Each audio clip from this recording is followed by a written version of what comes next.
అందరికీ జై భీమ్. నేను మాలబంటి వయసుని. అసలు దేశానికి స్వతంత్రం వచ్చి మనకి ఎన్ని సంవత్సరాలు అవుతుంది? 77 సంవత్సరాలు అవుతున్నా కానీ మన దేశంలో ఎందుకు ఇంత కులపిచ్చి ఉన్నది? ప్రజలకైనా సరే, మన తల్లిదండ్రులకైనా సరే. ఈ కులపిచ్చి పోవడానికి ఇంకేం చేయాలి మనం? రేవంత్ రెడ్డి గారు ఎందుకు దీన్ని స్పందించడం లేదో నాకు అర్థం కావట్లేదు. రేవంత్ రెడ్డి గారిని అనడం తప్పో లేదో నాకు తెలియదు, కానీ అదే వాళ్ళ ఫ్యామిలీలో జరిగితే ఇలానే ఉంటారా? నేను ఒక ఆడపిల్లనే కదా, ఇప్పుడు తన రేవంత్ రెడ్డి గారి కూతురు లెక్కనే కదా నేను కూడా ఇప్పుడు. అయినా కూడా ఎందుకు స్పందించడం లేదు?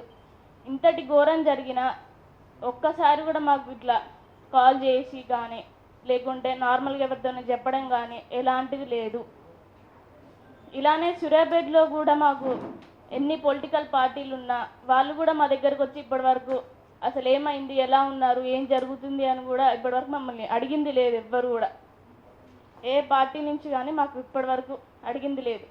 మా పక్కన కుల సంఘాలు, ప్రజా సంఘాలు వీళ్ళు మాత్రమే మాకు ఫస్ట్ నుంచి తోడుండి మాకు ధైర్యం ఇస్తున్నారు. అందుకే ఇప్పటివరకు రాగలిగి ఇంత మాట్లాడగలుగుతున్నాను. నేను కూడా వీళ్ళు ఇలానే తోడుంటే నేను ఎక్కడి వరకైనా దీన్ని తీసుకెళ్ళి మాట్లాడి ఎక్కడి వరకైనా ఏదైనా మాట్లాడగలుగుతా. ఇలానే అందరు నాకు తోడుండాలి అని చెప్పి నేను కోరుకుంటున్నా. నెక్స్ట్ ఏ అమ్మాయికి ఇలాంటిది జరగకూడదు. జరగకుండా ఉండాలి అంటే మనం అందరం ఇలానే ఉండాలి. ఏ అమ్మాయికి ఏది జరిగినా కూడా నేను దానికి ఖచ్చితంగా ఇలానే పోరాడుతాను. ఇంత చిన్న వయసులో ఉన్నా కూడా నేను ఇలా చెప్తున్నందుకు నా ధైర్యం ఎవరంటే నా పక్కన ఉన్న కుల సంఘాలే. వీళ్ళని చూసుకొనే నేను అంత గౌరవంగాను అంత ధైర్యంగాను కూడా మాట్లాడగలుగుతున్నా. తర్వాత ఈ హత్య తర్వాత ఇంకో హత్య జరగకూడదు, నా కోరిక అదే. ఇక్కడితోనే ఈ హత్యలు పూర్తి కావాలి. కులాంతర వివాహం చేసుకున్న వాళ్ళకి ఏదో ఒక చట్టం రావాలి అని చెప్పి నేను రేవంత్ రెడ్డి గారిని కోరుతున్నాను. ఇలా కొంతమంది భయపడి కూడా పెళ్ళిళ్ళు చేసుకోకుండా ఉన్నోళ్ళు కూడా ఉన్నారు. నేను విన్నా చూసినా కూడా, ఎందుకంటే ఇంత ఫ్రెండ్స్ సర్కిల్లో తిరిగా కాబట్టి. ఇట్లా ఎందుకు భయపడుతున్నారంటే ఇంట్లో పేరెంట్స్ అట్లా ఇసుకు పెడుతున్నారు. ఎందుకంటే ఇప్పుడు నా ఇంట్లో కూడా నన్ను ఎంత ఇసుకు పెట్టారో నాకు మాత్రమే తెలుసు. కొన్ని బంటికి చెప్పుకొని కూడా నాకు ఉన్నాయి. ఎందుకంటే బంటి బాధపడతాడేమో, మళ్ళీ ఎందుకు అట్లా చెప్పడం అని చెప్పి కూడా బంటికి చెప్పుకొని అయినా సరే నా మనసులో దాచిపెట్టుకొని ఉన్నా నేను ఇప్పటివరకైనా. అలా కూడా ఏ అమ్మాయి ఇలా బాధపడకూడదు, వాళ్ళు మంచిగా మాట్లాడి చెప్పాలి బయటికి అందరికీ. పోలీసు వాళ్ళు కూడా దీనికి సహకరించాలి అని చెప్పి నేను అనుకుంటున్నా. ఏ అమ్మాయినైనా ఒక అబ్బాయిని ప్రేమిస్తుంది అన్నప్పుడు తల్లిదండ్రులు ఆలోచించాలి. ఇన్ని రోజులు సరే మేము చూసుకున్నాం కదా, సరే ఒక్కసారి అబ్బాయిని కావాలంటుంది, మరి ఆలోచిద్దాం అబ్బాయి ఏం చేస్తుండు, ఎలా ఉంటుండు, మరి మీరు ఉద్యోగం చేపిస్తారా, ఆయన ఉద్యోగం చేయమంటారా అని చెప్పి ఆలోచించి మాట్లాడి ఆ అబ్బాయితోనే పెళ్ళి చెయ్యాలా లేదా అని డిస్కస్ చేసుకోండి ఫస్ట్. ఏదో ఆడు కులం తక్కువ వాడు, మాలోడు, ఎస్సీ అని చెప్పి మాట్లాడొద్దు ఫస్టే. ఎందుకంటే ఇప్పుడు కులం అసలు ఎవరికి లేదు, కులం అనేది ఇప్పుడు అసలు లేదు ఎవరికి. అయినా కూడా అసలు ఎందుకు ఇట్లా జరుగుతుందో అర్థం కావట్లేదు నాకు. ఆ పేరెంట్స్ ఆలోచించి ఫస్ట్ అబ్బాయిని ఎట్లా ఏం చేయాలనుకుంటున్నాం ఏంటి అని చెప్పి అడిగిన తర్వాతనే పెళ్ళి చేయండి. ఒకవేళ మీకు నచ్చపోతే వదిలేయండి, వాళ్ళు పెళ్ళి చేసుకుంటే వదిలేయండి వాళ్ళని. ఎందుకంటే మిమ్మల్ని ఒక రూపాయి అడగట్లేరు, వాళ్ళంతట్లో వాళ్ళు బతుకుతున్నారు. ఇప్పుడు మేము కూడా అదే చేసినాం. మా పేరెంట్స్ నుంచి ఎలాంటిది మేము ఆశించలేదు ఇప్పటి వరకు. బంటి ఏమన్నాడంటే నీ నుంచి నాకు ఒక్క రూపాయి వద్దు భార్గవి, నేను చూసుకుంటా, ఎందుకంటే నాకు అంత తెలివి ఉంది, నేను సంపాదించుకున్నా, నాకు అంత ఫ్రెండ్స్ ఉన్నారు చాలామంది, నేను చూసుకోగలుగుతా అని చెప్పి నాకు నమ్మకం ఇచ్చిండు బంటి. అందుకే నేను బంటితోనే పెళ్ళి చేసుకోవాలని, జీవితకాలం నేను బంటితోనే ఉండాలని చెప్పి కోరుకొని నేను బంటి కోసం వచ్చిన. నాకు ఇంట్లో ఎంత రిస్క్ అయినా సరే, ఎంత ఇబ్బంది పెట్టినా సరే నాకు బంటే కావాలి అని చెప్పి నేను 3-4 సంవత్సరాల నుంచి నేను ఇంట్లో వాళ్ళు కొడుతున్నా తిడుతున్నా పడి కూడా నేను బంటినే కావాలని చెప్పి నేను ఇంట్లో చెప్పిన. అయినా కూడా వాళ్ళు ఒప్పుకోకపోవడంతో బంటి ఇంకా నా వల్ల కావట్లేదు, నేను ఉండలేకపోతున్నా, నన్ను కొడుతున్నారు బాగా, నేను వచ్చేస్తా అంటే ఇమ్మీడియట్ బంటి వచ్చి భార్గవి మనం పెళ్ళి చేసుకుందాము అని చెప్పి మేము పెళ్ళి చేసుకోవడం జరిగింది.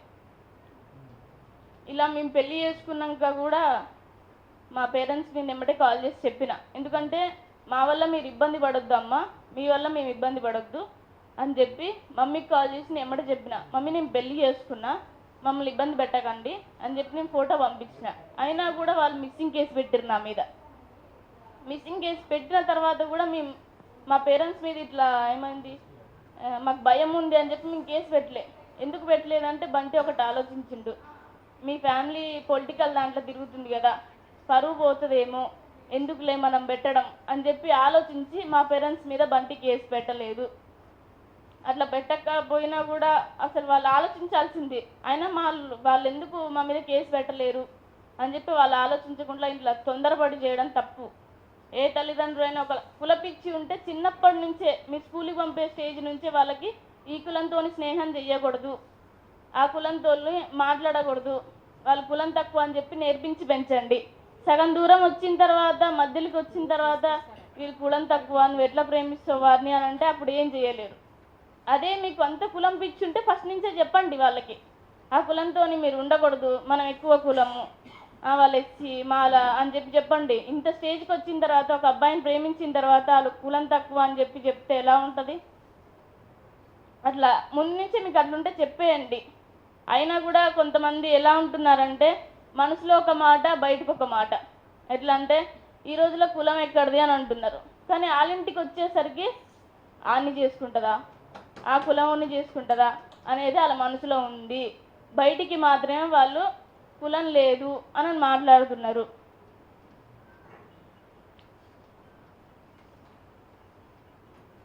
దీనిపైన ముఖ్యమంత్రి గారు ఖచ్చితంగా చర్యలు తీసుకోవాలి, ఫాస్ట్ ట్రాక్ కోర్టు ఏర్పాటు చేయాలి తొందరగా ఆ నిందితులకు అని చెప్పి నేను కోరుకుంటున్నా. వాళ్ళకి ఫాస్ట్ ట్రాక్ కోర్టు ఏర్పాటు చేసి లైఫ్ టైం వాళ్ళకి అందులోనే ఉంచాలి. ఎందుకంటే వాళ్ళు బయటికి వచ్చినా కూడా మాకు ప్రాణహాని ఉంది. నాకు మొన్న తెలిసిన విషయం ఏంటంటే, నేను నల్గొండకి వెళ్తున్నా, ఇట్లా బెయిల్కి అప్లై చేసిరు వాళ్ళు అని చెప్పి నల్గొండకి వెళ్తుంటే నాకు బస్సులో ఒక ఆమె కలిసి మా రిలేటివ్ నన్ను గుర్తుపట్టి నాతో మాట్లాడింది, అరే నెక్స్ట్ టార్గెట్ నువ్వే అంటారా, వాళ్ళు మాట్లాడుకుంటుంటే నేను విన్నా అని చెప్పి నాకు చెప్పింది. అయితే నేనేం మాట్లాడలే ఆమెతోని, మాట్లాడకుంటే సరే అని చెప్పి అనుకున్న తర్వాత ఆల్రెడీ అంత పెద్ద విషయం చేసిరు వాళ్ళు, చేసిన తర్వాత కూడా నన్ను టార్గెట్ చేస్తున్నారంట. అంటే ఇది బయట వాళ్ళకి ఎంత సపోర్టింగ్ ఉంది, పొలిటికల్ వాళ్ళ నుంచి అయినా సరే, ఇప్పుడు పోలీసుల వాళ్ళ నుంచి అయినా సరే వాళ్ళకి చాలా సపోర్టింగ్ ఉంది. అలా ఎందుకు చేస్తున్నారు అంటే ఇప్పుడు వాళ్ళు కాంగ్రెస్ పార్టీలో తిరుగుతున్నారు కాబట్టే వాళ్ళ కాంగ్రెస్ పార్టీ వాళ్ళు సపోర్ట్ చేస్తున్నారేమో అని నా అనుమానం. ఎందుకంటే ఇప్పటి వరకు మాకు ఎలాంటి అంటే పొలిటికల్ వాళ్ళు కాంగ్రెస్ వాళ్ళైనా సరే, ఇప్పుడు ప్రభుత్వం కాంగ్రెస్సే కాబట్టి వాళ్ళు ఒక్కరు కూడా మా ఇంటికి వచ్చింది లేదు, మాతో మాట్లాడింది లేదు. ఇప్పుడు కాంగ్రెస్లో దామోదర్ రెడ్డి గారు ఉన్నారు, పటేల్ రమేష్ రెడ్డి గారు ఉన్నాడు, ఇట్లా వీళ్ళందరూ ఉన్నా కూడా అసలు మా దగ్గరికి వచ్చి అసలు ఏమైంది, ఎట్లా జరిగింది, ఇలా జరిగింది కదా మేమున్నాము అని చెప్పి ఎవరు మా దగ్గరికి రాలేదు. అంటే వాళ్ళ సపోర్ట్ కూడా ఉంటుంది ఇందులో, పోలీస్ వాళ్ళ సపోర్ట్ కూడా ఉంటుంది ఖచ్చితంగా.